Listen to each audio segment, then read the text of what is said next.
Meeting. Today is Tuesday, December 13th, and I'll go ahead and read the legal notice. As information for our audience, if you're not satisfied with the decision that's made by the Metro Board of Fair Commissioners today, you may appeal the decision by petitioning for a writ of cert with the Davidson County Chancery or Circuit Court. Your appeal must be filed within 60 days of the date of entry of our board's decision. To ensure that your appeal is filed in a timely manner and that all procedural requirements have been met, please be advised that you should contact your own independent legal counsel. I will now call the meeting to order. And I would like to go ahead and move to approve the minutes from the previous meeting, and I need a motion to that effect, please. I'm sure I move that we accept the minutes as received and read. Is there a second? I second. Any discussion? Seeing none, I'll call for the vote, and I'll call you one at a time. Commissioner Owens? Affirmative. Commissioner Hendricks? Aye. Commissioner Avila? Aye. And I am yes as well. So the motion to approve the minutes passes, and we'll now move to public comment time. And I will call for Mr. Parton to come up. And you have 2 minutes. Please share your name and address and what you have to share with us. Thank you. Thank you. I hate conflict. I just hate it. I hate it. I hate it. People portray the people at Bristol Motor Speedway as bad actors. Not true. They have not negotiated behind closed doors. The mayor did, not Bristol. They've been trying to work on this since Megan Berry was the mayor. So slowing this thing down, it's been 5 years. I am more than happy. I've got bullet points here. I'm more than happy to rent a racetrack, pay for gas and tires for racers to come and run on the racetrack, and take anybody that wants to go up into the neighborhood and see what the noise factor is at different locations where people are complaining that they can't watch TV and so forth. I will personally take you there. I'm ready to do what it takes to get that done if you wish that done. I want you to know that Bristol and Speedway Motorsports operates multiple tracks, and they are professionals at parking and moving people in and out. They know what they're doing.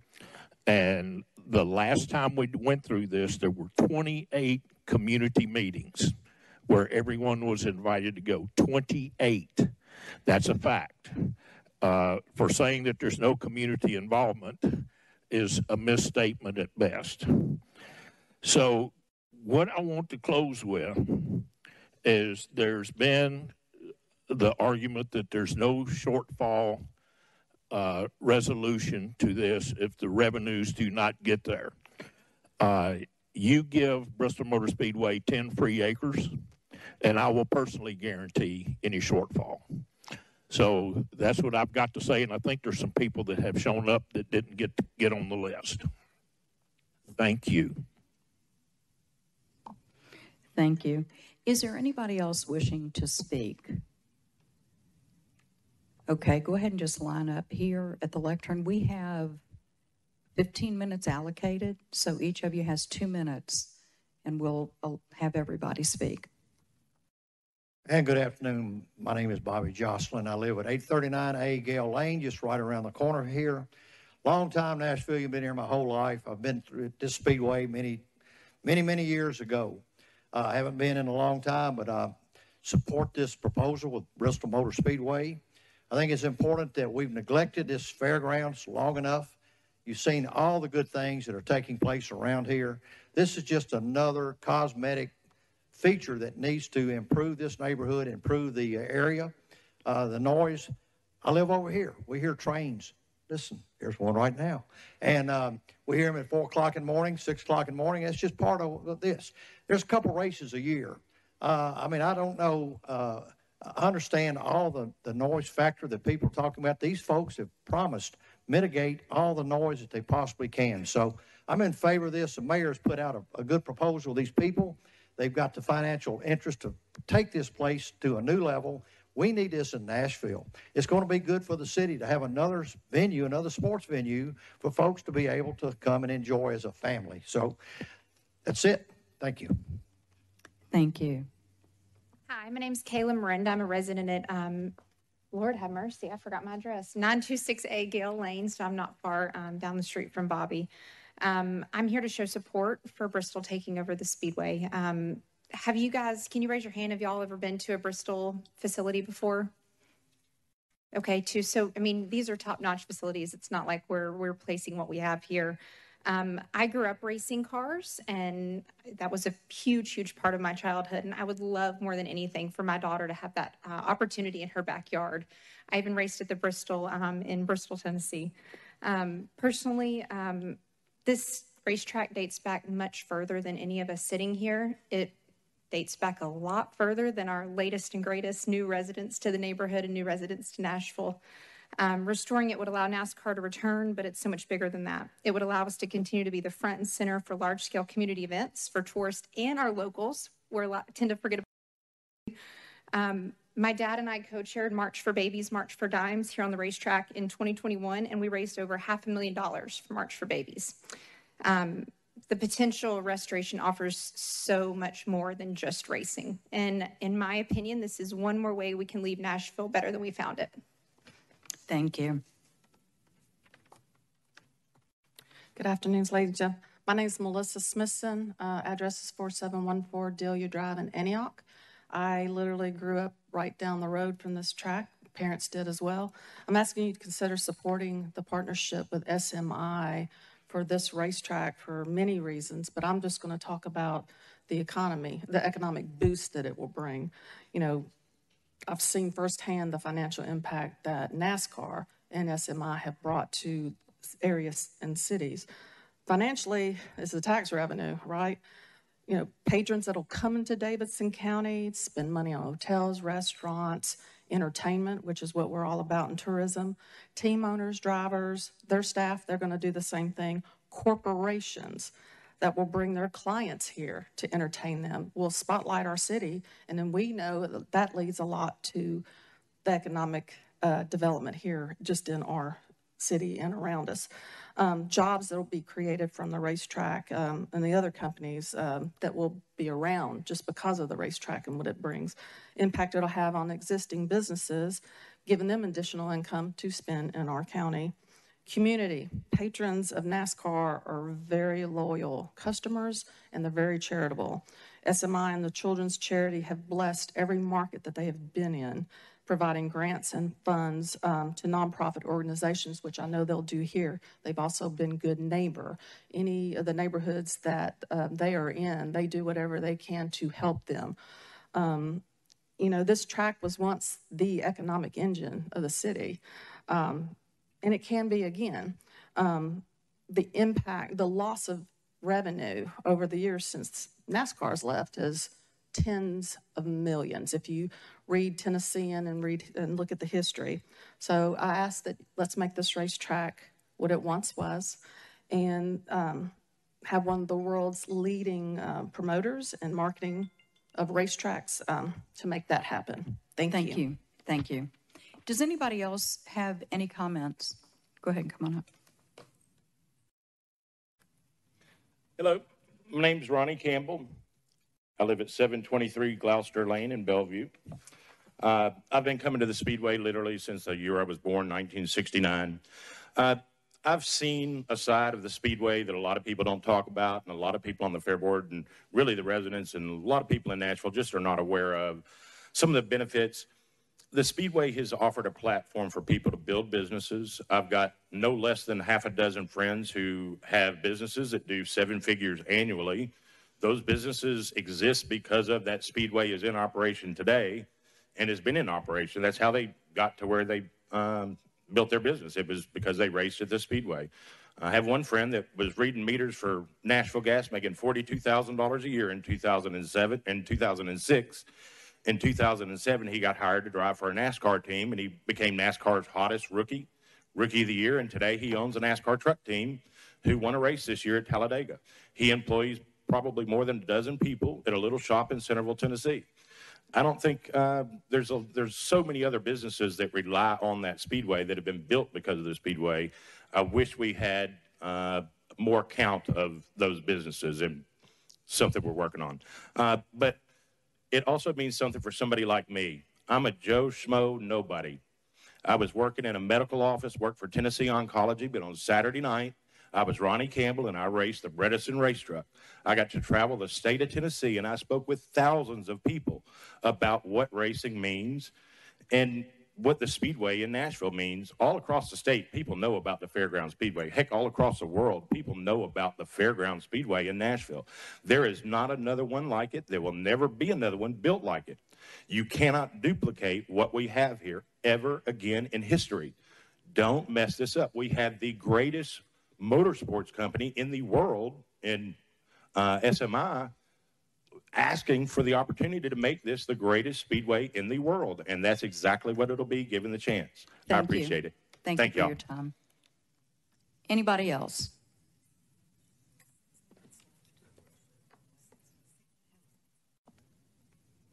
Hey, how we doing? So my name is Jared Bird. I live a few blocks down the road on Merritt Avenue. Lived here about 6 years, and have come here to just show my support for kind of the racetrack renovations between Bristol and the mayor's office. I believe the new sound mitigation infrastructure will be a huge benefit for our neighborhood and the noise. So let's approve this agreement. Thank you. Thank you for your time. What was your name again? Jared Bird. Jared Burke. Anybody else wishing to speak? We have time for two more, and that's it. My name is Ken Joyce, 3520 Thornhill Drive, Antioch, Tennessee. I've been a resident of Davidson County for 65 years come January. I've been in business, in the racing business, for 27 years. I've been able to mentor, place kids that are starting their racing career and see them move into the industrial side of it, the machining, manufacturing that is associated with racing, that has catapulted many of them's careers. I was fortunate enough to be involved when Kyle Busch came through the Legends program in Vegas. You guys, I don't know that many of you have ever dealt with SMI, but they're a company that probably has the ability to handle crowd control better than anyone and traffic that you've ever witnessed. I was fortunate enough the other night to be at the council, in the council chambers when we had the meeting there. There was a lady there in favor, or not in favor of the racetrack, so to speak. She was an opposing group. So after the official meeting, I spoke with her one-on-one. It appears that the majority of what the opposing group wants is a business plan from the city of how traffic and things are going to be handled. They're not so much against racing. They just need to be informed. With that, I would like to see this city and the people that are currently running this city make a smart decision, and let's figure out how we all cohabitate and have what we all desire to have. Don't take away from one to benefit the other. And we should be thinking in those terms. Thank you. Thank you. Okay, we will close public comment period, and we will move to monthly reports. Satrice, will you give us a financial update, please? Yes. The financial information presented today is preliminary, and all revenue and expenses for November 2022 may not have been recorded to the ledgers as of December 11th, 2022, when this report was created. The preliminary actuals through November 2022 are as follows. Revenue, 1.3 million. Expenditures are around 2.1 million, resulting in a net loss of approximately $749,400. Depreciation expense is $113,500. So the total net loss is roughly $862,949. Below you will find an itemized list of our revenues and expenses. Our top 3 revenue sources are flea market, corporate sales events, and the divisional fair. Flea market revenue is roughly $280,859, which represents 20% of our total revenue. Corporate sales events is around $491,241, which is 36%. Divisional fair is $543,566, which is 39% of our total revenue. Our top 3 expenses are payroll, purchase, services, and utilities. Payroll expense is $646,022, which represents 30% of our total expenses. Purchase services expense is $633,000, which is also roughly 30%. Utilities expense is $182,751, which is 9% of our total expenses. For the month of December, our revenue projection is approximately $74,300. We anticipate 47% of revenue coming from flea market, 51% coming from corporate sales events, and the remaining 2% from racetrack and contracts. On the agent report, we have about $60,000 in outstanding invoices. However, we have received a payment today of $500 for the Speedway. Other than that, all other promoters have been contacted and invoiced. This concludes the financial report. Are there any questions? Thank you so much. And do any of the commissioners have a question? Seeing none, we will move on to event update. Director. So in your packets, you have our tentative event calendar for January and February 2023, and I have a subject to change. We are in the contracting process with some of these. But not all have executed contracts, so I will just throw in that disclaimer. But you'll see that we have a busy January and February. First quarter of the calendar year has a tendency to be a lot of our spring shows. A lot of our consumer shows and expo events like to have a spring kickoff before summer. So it's generally a big quarter for us. So if there is not any question specific, I can move on. That would be great. Okay. All right. I have 3 things for the executive director report. I'm very pleased to let you know that this week they are going to start NDOT, they being NDOT, Nashville Department of Transportation and Multimodal Infrastructure, is going to start mobilizing for construction of the sidewalks along Craighead.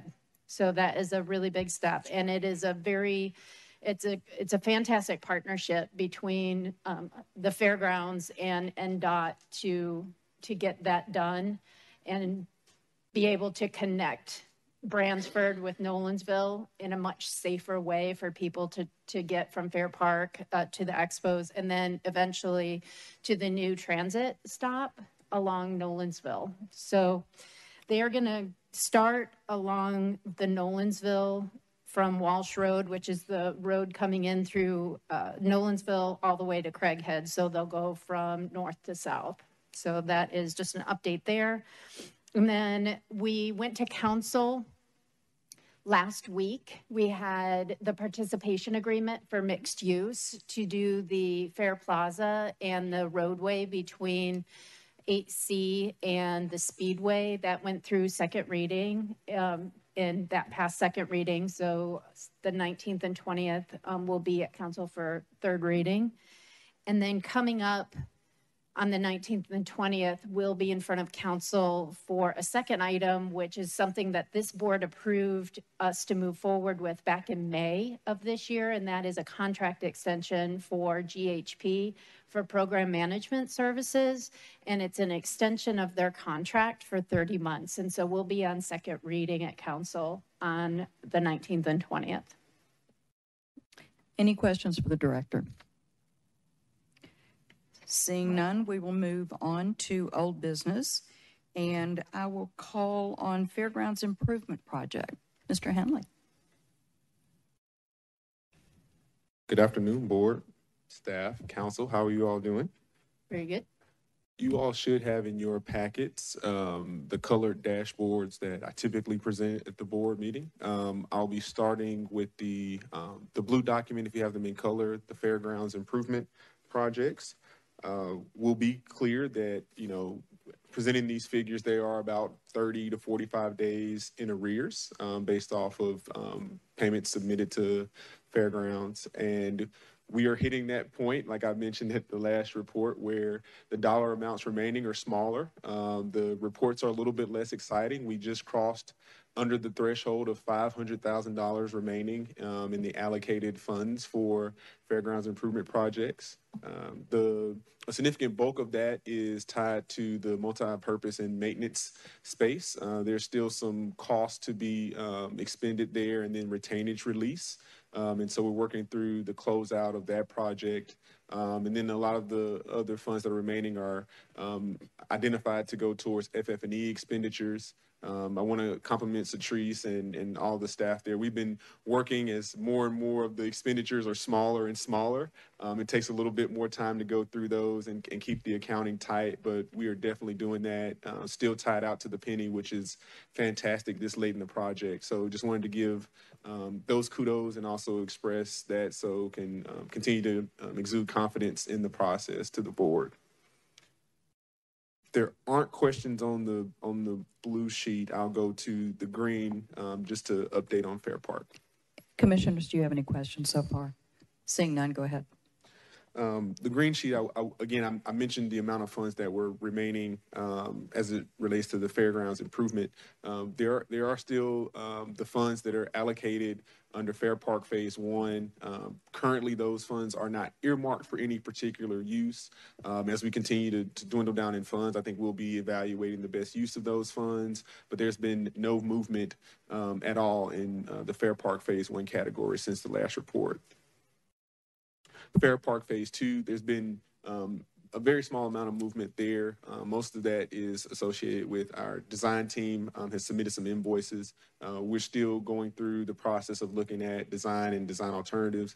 Laura gave a great update related to the collaboration with NDOT. That is extremely helpful to the Fair Park Phase 2 project, as there's a lot of coordination and integration there. So again, the funds there are mostly being preserved until that project is really going in earnest. But there has been about $3,000 worth of movement since the last report related to architectural fees. Thank you so much. Any other questions? Seeing none, we appreciate your time. Thank you. And let's move on to mixed use. Mr. Melton. Good afternoon, Commissioners and Director Womack. I'll provide a very brief update on what we affectionately call Block C, 445 Park Commons. It's starting to look like a building. We're awfully excited about that. The concrete slab for the elevated podium is largely done. That will contain our commercial retail space, our incubator space, and most of the residential amenities in the building. And the concrete block masonry stair and elevator towers continue their vertical construction in the corners of the building in that footprint. You'll notice that we've started wood framing in the south portion of the project nearest the parking garage, starting on level 2, and that will continue for the next several months. And then the prep work for the parking garage has begun. We've been backfilling materials and prepping for the first concrete pour, which, weather permitting, will start this week, which is great. The haul routes are largely the same as what they've been before in terms of neighborhood impact. I will note that we will continue to receive materials to the site from I-440 to north on Nolensville, west on Craighead to Gate 7.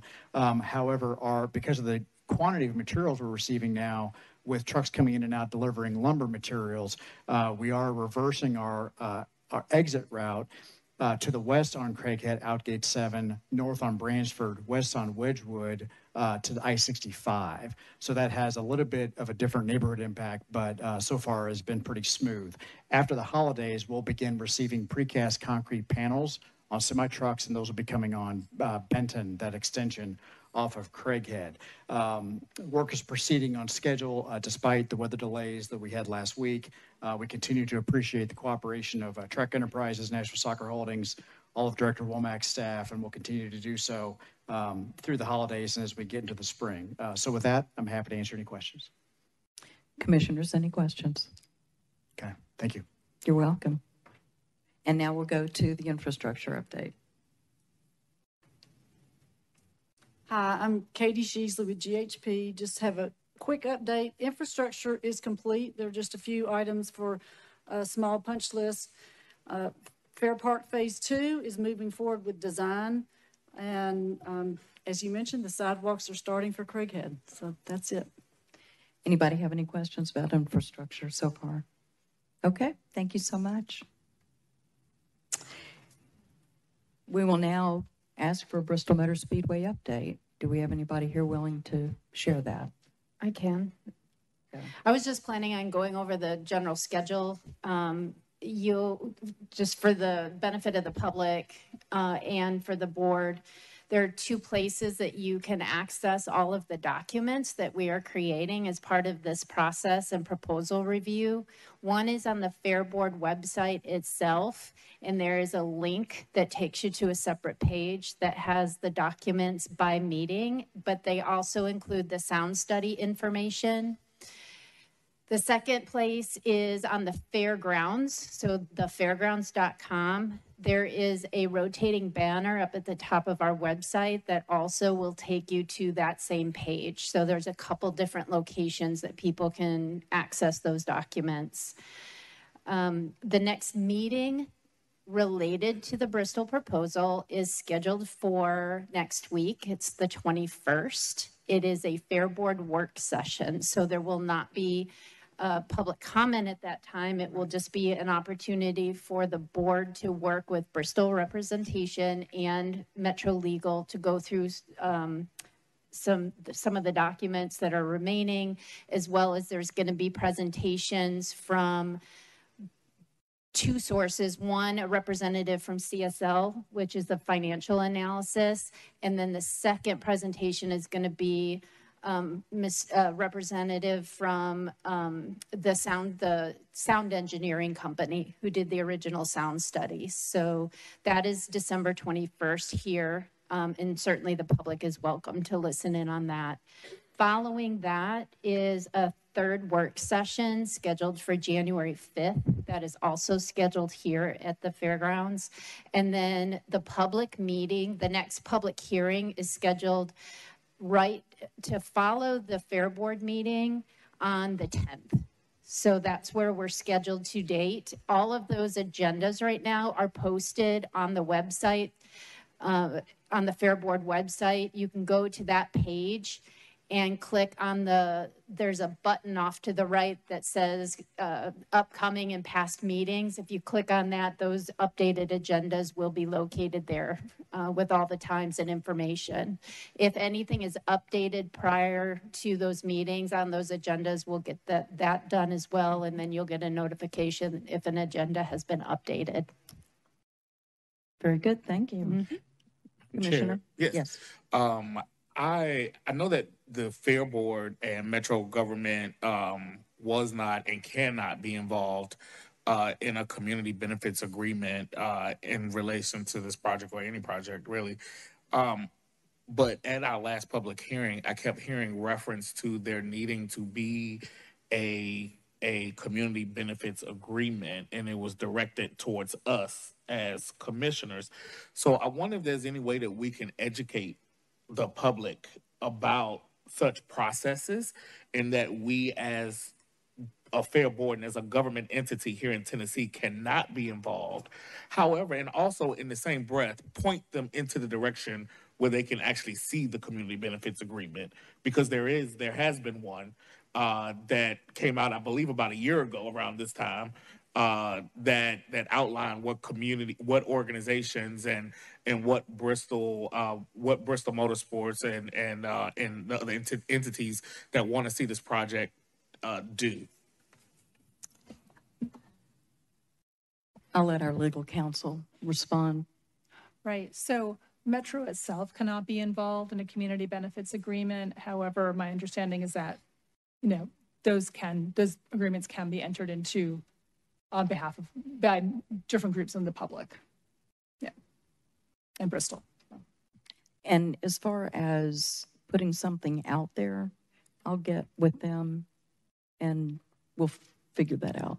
Yes, because I believe it's actually on the Bristol Motor Speedway website, and I actually found it also by just doing a simple Google search, right? Where there was actually news about it, that announcing this community benefits agreement and what it entails. We will see about taking care of that. Thank you. Any other comments or questions so far? Okay, community impact speedway policy discussion and consideration. Mr. Bergeron, you're on.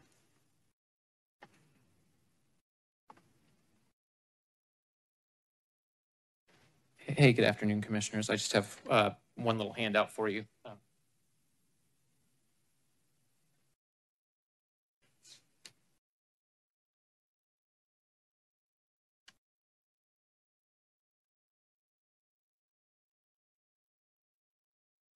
Have just a couple quick items for you today. First, it's in relation to the handout I gave you. I wanted to highlight one of the biggest concerns from a community impact perspective, and it's one of the items identified in those 10 big problems that I've already submitted to you. And it's in a very important definition, and so I've put the definition in front of you, and it's of what a race car is defined as under that draft lease. And this definition is important because motorsport events and track rentals, the two classes of loud car events that exist, are tied to this definition of race cars in the lease. And if you want to look at the status quo right now, we have 9 race weekends of 2 days, 1 race weekend of 3 days, and then we have the 25 track rentals. We have a good, finally, after many, many, many years, a good kind of under control impacted package there. And that's really the only time loud cars are on the track rentals and race cars. Well, this definition, as currently written in this draft lease agreement, would destroy that because it requires 2 things to be true. It requires to be a race car. It says it has to be custom built to maximize speed and handling for operation on racetracks and generate engine or exhaust noise in excess of 90 decibels measured at 500 feet from the source of the noise. So if the car is not custom built for racing, well, it's not a race car, and it can operate on the track without any limits all the time, all day, and all night. If a car generates less than 90 decibels, which itself is a very high limit, well, then it can operate anytime, any day of night under this lease. Also measured at 500 feet. And I call out that measurement because you guys are about to consider rule changes with regard to the new business item that set a maximum limit of 99 decibels measured at 100 feet. Well, Commissioner Wiener could probably talk about the inverse square law and how when you double the distance of measured noise, there's a decrease of about 6 decibels, is I believe the inverse square law. That's what the University of California says. So if you take the loudest car allowed under your current rules, measured at 100 feet, but then move it out to 500 feet, well, that probably will drop to around 88 decibels. So what that would mean, what this definition would mean is every current race car at the track, late model, all the super trucks that race, every rule category you guys are going to go under in just a little bit, those would not be a race car under this definition under the new lease, and thus they could operate any time of day, day and night, with unlimited nature. That's the stakes with this definition. And so I would suggest to you that definition was very intentional. There is a maneuver here to try to bring back unlimited track rental time and usage time, going back in time 5-10 years where we used to be. We can't let that happen. It has such an enormous community impact. And so that's why I wanted to highlight this for you tonight, how important it is to fix this in the lease. It has to be tied to it should be tied to what Bristol promises orally. They say, you're not going to know events are going on other than track rentals and races. You're not going to know anything's happening. Well, that would be a street car. That would be a factory issue, non-modified car operating at less than 70 or 75 decibels, a normal car. That's the only way we're going to know that all these other ancillary events, which they only talk about a little bit, aren't being added, because that changes the status quo enormously. And so I wanted to highlight that for you. There is a fix here. You just got to keep them honest and fix the definition so that it means something, because this definition means nothing. It is an intentional loophole to move us back in time. And I would encourage you to pay special attention to fixing this definition and make this proposal hold true to what they claim orally, that it's less racing, it's less loud cars on the track, and that all these extra events that they're not talking about aren't going to be loud. Well, there's a way to fix it, and you guys can do it. Briefly, second, on behalf of NEAC and community groups, we would love some actual dialogue and engagement, not just 2-minute public comments on this proposal, a chance to have questions answered and have a dialogue with the Fair Board. With all due respect to Mr. Parton's comment earlier, I attended a great deal of those public engagement sessions that were held over a year and a half ago with Bristol and community groups. There was almost no information provided, and in their defense, it was a year and a half ago. They didn't really have the proposal details to provide to the community groups, but they didn't present them. They did not answer very many questions, and in many parts because they couldn't.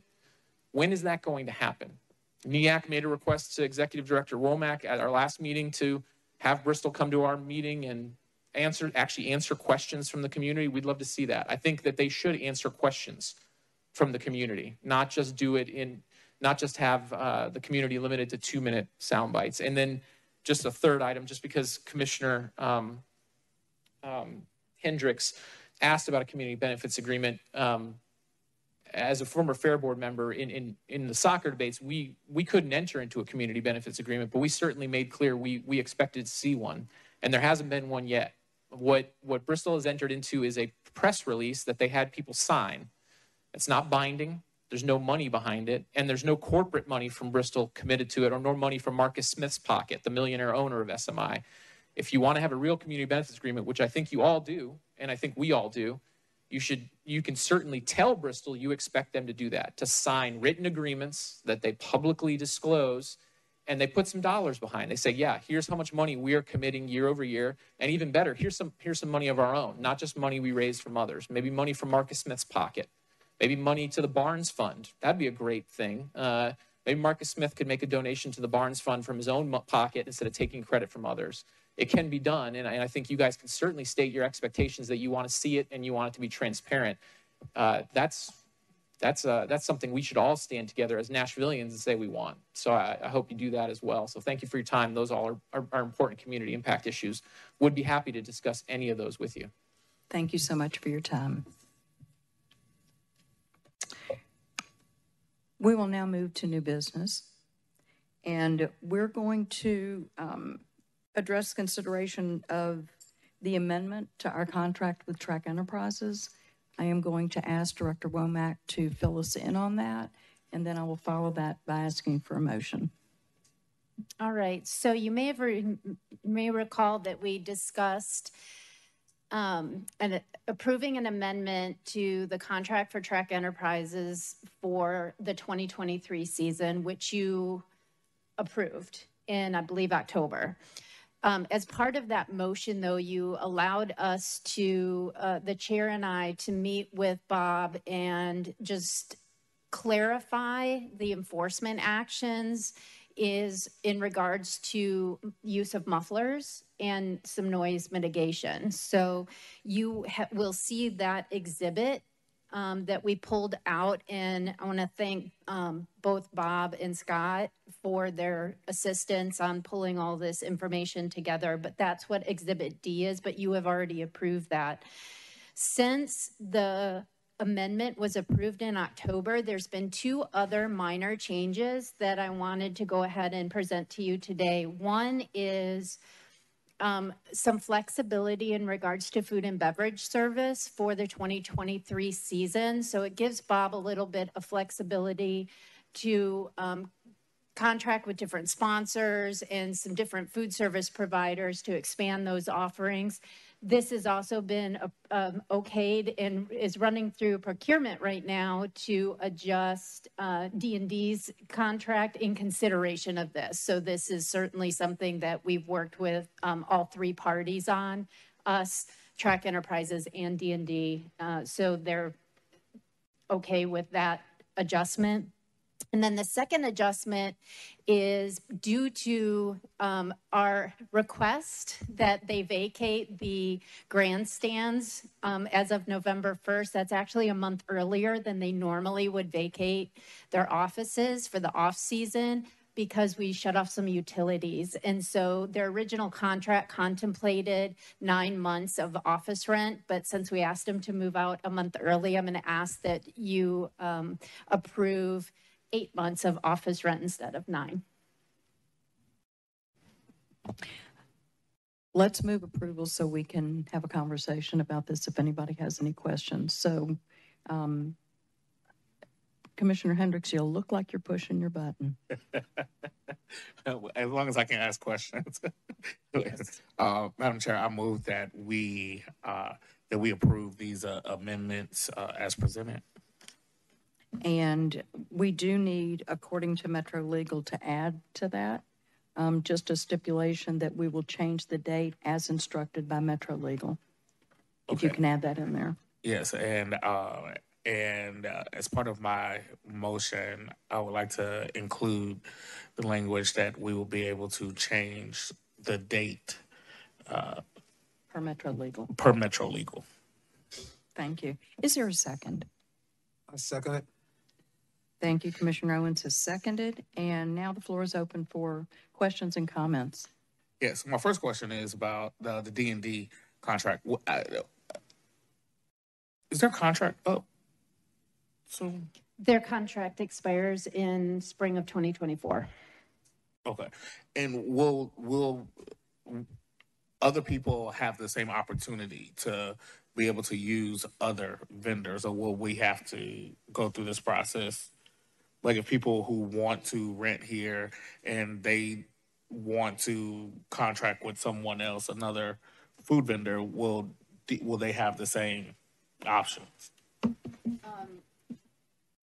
There is a buyout option, but we went out for bid for food and beverage services. So we do have a contract, essentially an exclusive contract with that provider for those services. However, there is a buyout if someone wants to take that option, which means yes, but there's still compensation that needs to be considered for both the fairgrounds and our contracted food and beverage provider.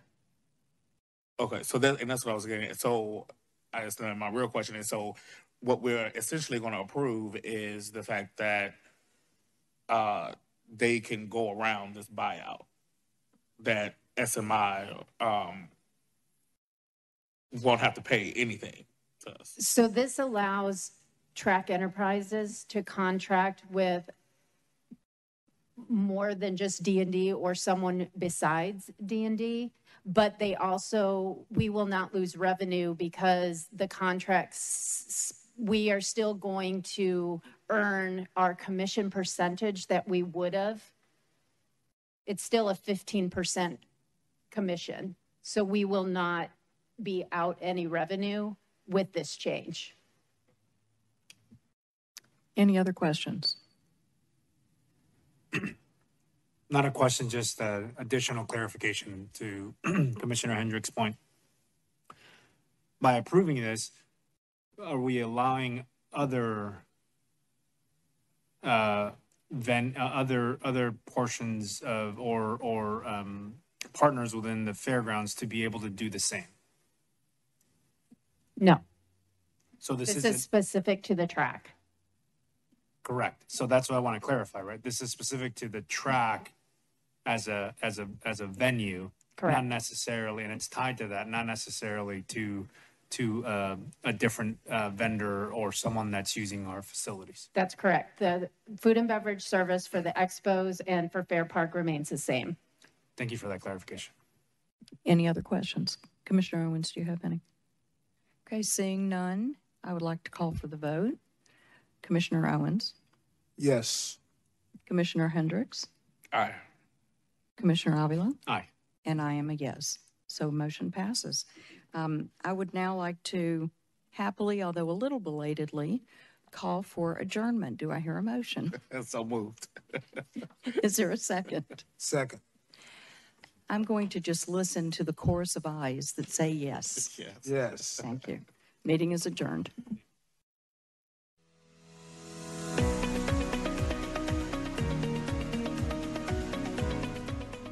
This has been a service of the Metro Nashville Network. If you would like to see this presentation again, or for more information on this and other programs, visit nashville.gov.